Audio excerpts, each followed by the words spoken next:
Madame, monsieur, bonjour, je suis ravi de vous accueillir pour de nouvelles chroniques vigneronnes. Je vous emmène à Berru, c'est à quelques kilomètres de Reims, au Champagne Jacques Picard. Vous allez voir, on est avec l'association Champagne Terroir, etc. Et comme je le disais, vous allez voir, il y a quelques nouveautés qui vont vous intéresser. Venez, je vous emmène.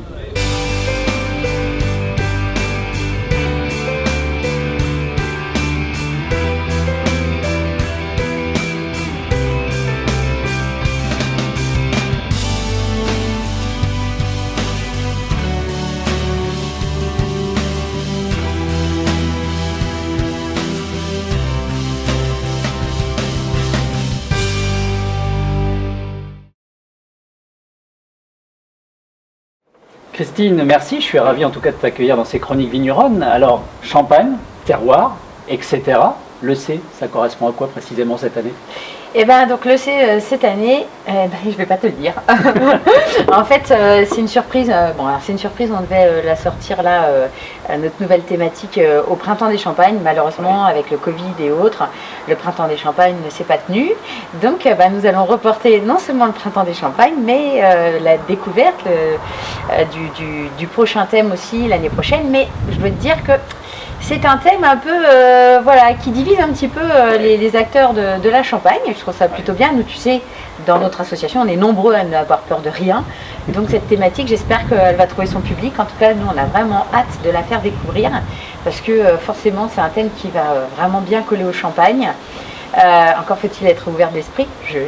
En tout cas, c'est comme ça que je le pense. Mais voilà. Donc, mais comme tu le sais, effectivement, chaque année, on change de thème.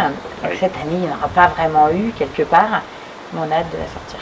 Alors le C, pour moi, c'est aussi de la convivialité du moment, la convivialité aussi au travers des membres de l'association, parce que vous êtes une dizaine de vignerons, vous êtes regroupés dans cette association. Ouais. Ça se passe comment alors?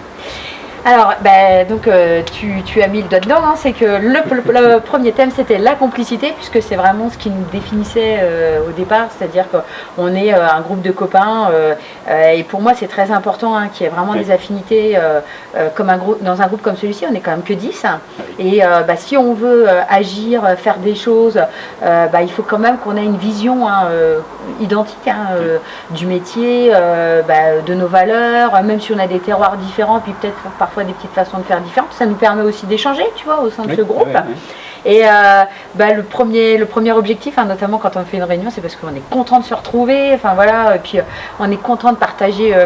Évidemment, il n'y a pas de réunion sans flûte de champagne, sans découvrir c'est un peu normal dans la région aussi. Oui, c'est vrai, mais voilà, c'est hyper important en tout cas d'avoir ne serait-ce que le plaisir de se retrouver. Alors l'actualité est riche, on passe une merveilleuse journée ici avec des chefs qui nous ont préparé aussi un pique-nique, on va en reparler tout à l'heure, mais je crois que l'actualité est assez chaude pour l'association puisqu'il y a un projet d'ouverture d'une boutique éphémère sur l'île. Oui. Donc pour être très honnête, c'est la quasi-totalité des membres, sauf moi, qui va sur cette boutique éphémère de Lille parce que j'ai des problèmes d'emploi du temps et de beaucoup de choses en fait qui font que je n'y serai pas. Mais je trouve que c'est un super projet. Ça fait plus de 18 mois que l'association travaille dessus et notamment on a 2-3 membres vraiment qui s'y sont collés. Ça va être en plein centre de Lille, une super boutique où on va pouvoir découvrir les champagnes de mes 9 copains. Alors, si vous passez à Lille ou vous êtes à Lille et que vous résidez sur l'île, allez-y parce que je suis convaincu que vous allez passer un moment et tester, goûter, en tout cas déguster des champagnes d'exception, j'en suis persuadé. Ouais. Et puis ça va être quand même la plage est quand même assez grande puisqu'on commence le 17 octobre jusqu'au 15 janvier. Donc pour ceux qui sont sur l'île, ils n'ont juste pas d'excuse de ne pas y aller en fait. Voilà. Et ils vont faire des dégustations, ils vont faire connaître un petit peu leurs différents champagnes, les valeurs qui sont les leurs, celles de leur terroir aussi, mais aussi celles de l'association, puisqu'on est tous des vignerons indépendants et que on a vraiment à cœur de faire des champagnes d'orfèvre, de travailler différemment. Et l'idée, c'est aussi de partager cette philosophie, ce travail. Et mais je suis sûre qu'avec le public en plus lillois qui est toujours très curieux de découvrir des choses nouvelles et je suis sûre que ça va super bien matcher. Des choses nouvelles en tout cas, et j'en ai vu aussi aujourd'hui, il y a la présentation d'un superbe coffret, je crois. Voilà. Alors le coffret, lui, n'est pas nouveau en lui-même, mais par contre, c'est la version 2021 du coffret, c'est-à-dire qu'on a mis des nouveaux flacons dedans, en fait, hein, des flacons assez... voilà, chaque vigneron, il met un de ses plus beaux flacons, et puis, voilà, avec ses petites particularités, et puis représenter son terroir. Et on est vraiment dans la recherche de cette diversité, c'est-à-dire que celui qui va acquérir le coffret, il va vraiment avoir 10 champagnes complètement différents qui vont non seulement révéler un petit peu l'âme du vigneron, pas seulement l'âme du terroir quelque part, aussi l'âme du vigneron. Donc voilà. Et c'est la première fois, en fait, c'est pas la première fois qu'on fait un pique-nique, mais c'est la première fois qu'on va goûter chacun des champagnes du coffret au cours de ce repas élaboré par nos 3 chefs femmes. Donc on va pouvoir, d'habitude on faisait découvrir parfois des champagnes différents, là vraiment tu n'auras plus de secret sur tous les champagnes qui sont dans le coffret, tu les connaîtras tous. Ah ben, c'est merveilleux, moi je vous encourage en tout cas à vous procurer ce coffret parce que ça vaut vraiment le détour, vous allez déguster en tout cas des champagnes et vous rendre compte effectivement des typicités, des spécificités en tout cas des vins de Champagne. Merci Christine en tout cas. Juste une précision, il va être quand même disponible, même avec mon champagne, dans la boutique de Lille, ce coffret, et il est effectivement disponible sur notre site internet. Alors procurez-vous-le. Merci Christine. Merci à toi. Flora, bonjour. Moi je suis ravi vraiment de t'avoir avec moi dans ces chroniques vigneronnes parce que moi je te suis depuis aussi des années. Hein. Je suis un grand fan en tout cas de gastronomie. J'ai vu qu'il y a quelques temps tu as repris donc voilà, les cuisines aussi au château de Saint-Cy, en conseil culinaire. Et là je suis ravi de te voir dans ce on va dire pique-nique, mais c'est quand même beaucoup amélioré. Qu'est-ce que ça t'apporte de participer à un moment comme ça? Oh ben c'est tout ce que j'aime, hein. C'est la convivialité, on est là dans les vignes, au cœur de la Champagne, on partage, on apporte notre savoir-faire avec nos cuisines, puis les filles quoi, c'est une équipe, on aime bien. Oui, j'ai vu ça, vous étiez 3 chefs aujourd'hui pour nous préparer quelque chose qui était divin, comme d'habitude, j'oserais dire.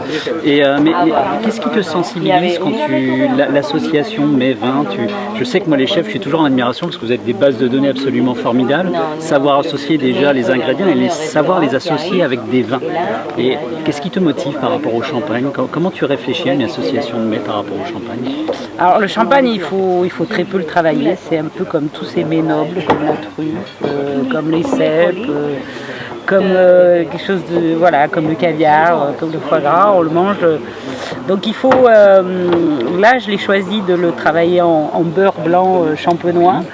Et parce que j'aime le côté du confit du champagne avec les échalotes qui vont vraiment réduire. Après on monte au beurre et après comme le beurre est un exhausteur de goût, comme la crème, on va rajouter le champagne à la fin et on va avoir juste l'acidité et puis on va encore sentir les bulles dans ce beurre. Alors c'est ça que... Tu travailles sur la fois forcément la texture et forcément j'allais dire le goût, mais ce qui paraît évident d'ailleurs. Ouais. Et on a goûté des choses extraordinaires. Hein.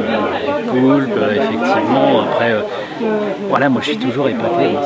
Ça me sidère toujours d'avoir effectivement cette association. Comment marier pour avoir dans les papilles, dans notre bouche, l'association des deux, le rappel de tel parfum. Alors, peut-être nous rappeler un peu ton parcours quand même, parce que Flora, moi j'en parle, mais Flora, tu fais à Paris, tu as été un peu aussi partout, donc est-ce que tu peux nous rappeler un peu quand même ton parcours?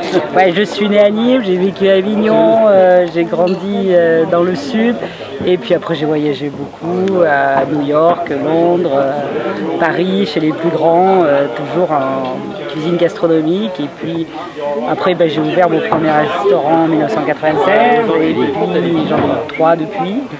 Et le dernier, l'auberge Flora que j'ai vendu là fin juin, qui était une auberge avec un hôtel et un restaurant. Et puis lors de mon passage vraiment à l'auberge de 7 ans, j'ai rencontré le groupe Millésime avec qui j'en étais un peu le démarrage avec des financiers qui voulaient se lancer dans cette aventure d'hôtellerie-restauration. Et ils m'ont confié les cuisines. Donc le château de Sacy a été le deuxième restaurant, hôtel-restaurant ouvert du groupe. Maintenant il y en a 7. Et donc je reviens régulièrement en Champagne pour m'occuper du château de Sacy. Et puis j'adore ce... En fait le Champagne, la cuisine, que ça soit... D'abord c'est quand même quelque chose que je bois pas mal. Il faut dire les choses comme elles sont. Je bois du champagne, je suis tout à fait capable de faire des repas entiers au champagne. Donc je trouve qu'il y a cette association là, comme Béatrice qui a fait ce poulpe, elle n'a pas cuisiné avec le champagne, mais du coup vous avez tout de suite trouvé des associations avec des extra produits, des choses qui tiennent la route, parce que son poulpe, il y a du piment, il y a ses origines, le Mexique, les padrones, le maïs, voilà. Après le veau, on essaie sur quelque chose de beaucoup plus doux, donc là je peux cuisiner avec, parce que le quasi de veau, il a besoin, donc les rôtis, il a besoin d'être relevé avec une pointe d'acidité, les donctuosités là, du champagne, les champignons des bois, les légumes d'automne. Puis là, Keiko va travailler aussi autour du champagne, à la façon japonaise, parce que c'est une grande pâtissière. Donc voilà, on va dire que c'est quelque chose qu'on aime bien. Il n'y a pas cette histoire de blanc, rouge, rosé, vin doux. Voilà, je pense que le champagne, c'est comme un vin. Il y en a des différents, des cépages, des terroirs, même si c'est sur la même appellation. On peut vraiment jongler et faire de belles associations. Laura, merci beaucoup. N'oubliez pas, Château de Sacy, si vous voulez un bon restaurant aussi, pas très loin de Reims, c'est juste à côté, hein, c'est à 7-8 km, pas très loin de la gare TGV. Flora, je te souhaite beaucoup de plaisir encore et à nous faire plaisir, à te faire plaisir dans ce que tu fais pour la suite. Et puis on se revoit très bientôt. On se revoit très bientôt. Merci. Merci beaucoup. Voilà, ces Chroniques Vigneronnes s'achèvent pour aujourd'hui. J'espère que vous avez passé un très bon moment. Nous étions à Berru, au Champagne Jacques Picard. Et je vous ai fait découvrir en tout cas l'association Champagne, Terroir, etc. que je vous invite à retrouver sur Internet, sur les réseaux sociaux, pour en savoir un petit peu plus. Et puis, en tout cas, si vous êtes du côté de Lille, n'hésitez pas à aller visiter la concept store éphémère qu'ils vont en tout cas mettre en place très prochainement pour les fêtes de fin d'année. Je suis sûr qu'à coup sûr, vous passerez un très bon moment. À bientôt, au revoir.